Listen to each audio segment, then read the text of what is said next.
couldn't believe it when the bartender told me who you are. Why are you talking to me, man? Your father was captain of a starship for 12 minutes. He saved 800 lives,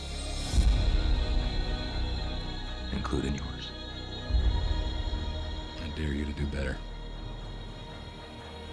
Enlist in Starfleet.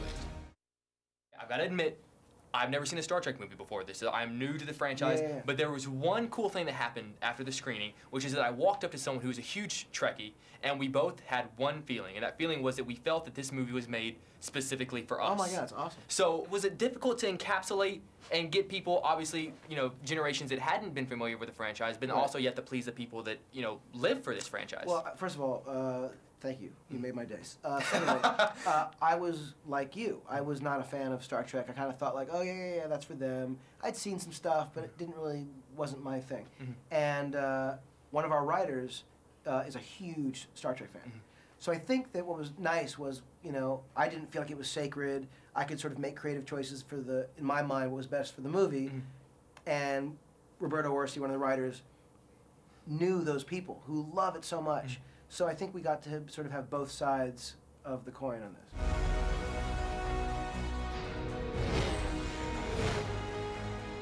You will experience fear. Fear in the face of certain death.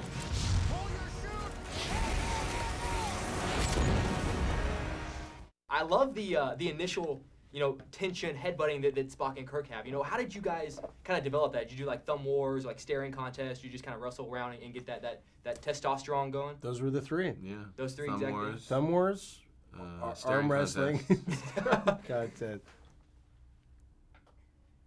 Hold on, I'm gonna be the judge. You reign supreme.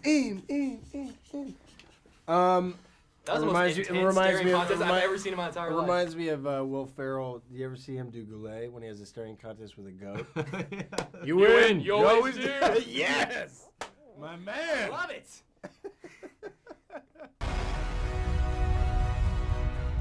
We received a distress call. I've been waiting for this day my whole life. This day of reckoning. Now, I want to talk about the monster on the ice planet. Yep. Because, good Lord, man, you have the coolest collection of monsters and things that you work on. When you look at Lost, when you look at Cloverfield, when you now look at Star Trek. But I love the moments that they're in, because it's not just the monsters themselves. It's like this slow reveal, and I'm constantly trying to figure out what it is. And even in the trailer, there's that quick glimpse. Right. What is the art of the monster moment? Because it seems like you got that mastered, man. First of all, thank you. Secondly, you are talking about a creature designer named Neville Page, who created the Cloverfield monsters and the two from that you see in Star Trek. The idea, you know, for me, I just, when I was a kid, I loved monster movies.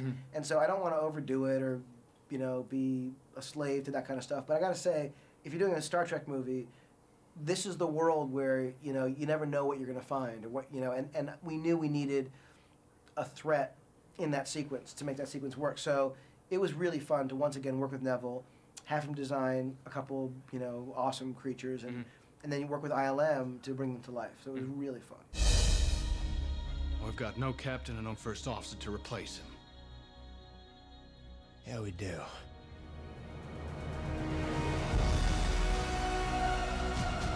You are capable of deciding your own destiny.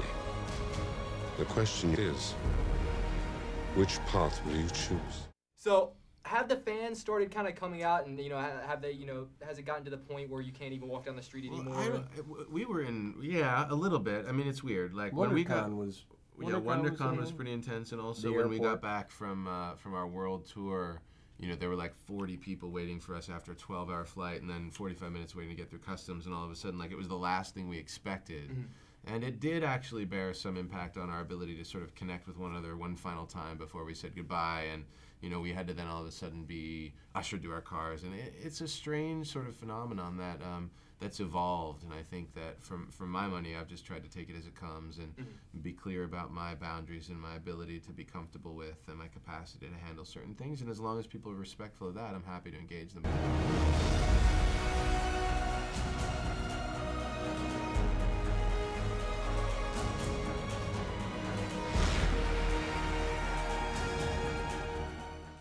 There was one thing that struck me about this movie that's different than all other kind of futuristic movies, is that there's kind of a sense of hopefulness, and it's different than kind of like the dreary and dark futuristic. Was that something that was important to you to kind of, you know, instill that and make sure that that was still there with your movie? It was literally one of the things that appealed to me from the beginning in a huge way, which is, you know, this is like 3 years ago we started talking about this movie, was that it was optimistic.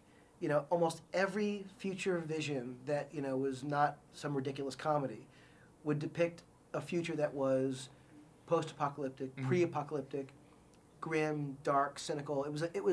It's this sort of, and by the way, I like a lot of those movies. Right, absolutely, yeah. I'm a fan. There is a refreshing optimism. There's a light at the end of the tunnel for this. There is, and I gotta say that you know, some people could say, oh, it's naive, it's a kind of Pollyannish thing.